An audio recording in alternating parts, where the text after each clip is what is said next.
So here we have the Hyundai i10 on a 69 plate. I'm going to start off by showing you around the outside of the car, and then we'll hop in and run through some controls on the inside. But from the outside, you can see it's a 5-door car. Let's start off inside the boot and work our way around the rest of it from there.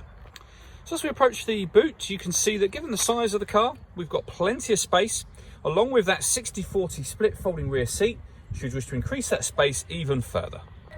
Okay, so we're just going to work our way back round to the front of the car, and then we'll hop in and run through some controls on the inside. But now that we've done a full circle of it, you can see it's in excellent condition the whole way round.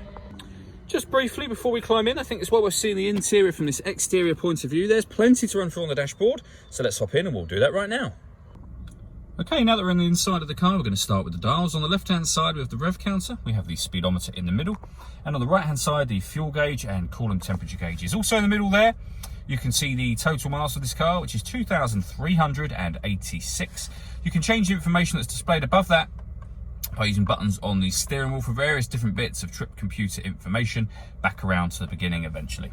If we back out to the steering wheel, the buttons I was using just a moment ago are here. Above that, we've got cruise control and speed limiter. On the left-hand side, we have stereo and phone controls. The phone controls can only be used after such time as you've paired the phone up, and that is done over on the stereo in the center just here. Hit the phone button and then use the numbers that correspond with what you want to do. We are going to cancel at this point in time.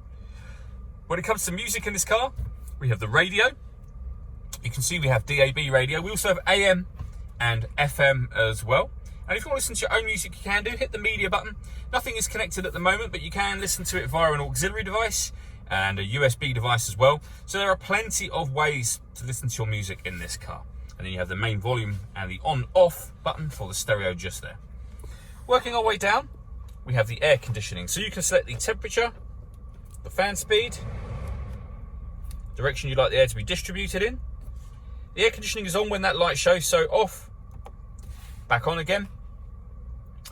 You can, if you wish to, recirculate the air that's in the car. It's a great way of heating it up or cooling it down quickly depending on the temperature you set. Or you can bring in fresh air from outside. Underneath that, we have a 12-volt charging socket, as well as the auxiliary and USB inputs that I mentioned a moment ago.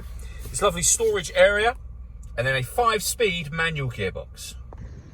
All that leaves me to say is thank you for taking the time to watch this video. If you'd like to come and see the car in person and have a test drive, please feel free to call any of our MJA sites. We'd love to hear from you soon.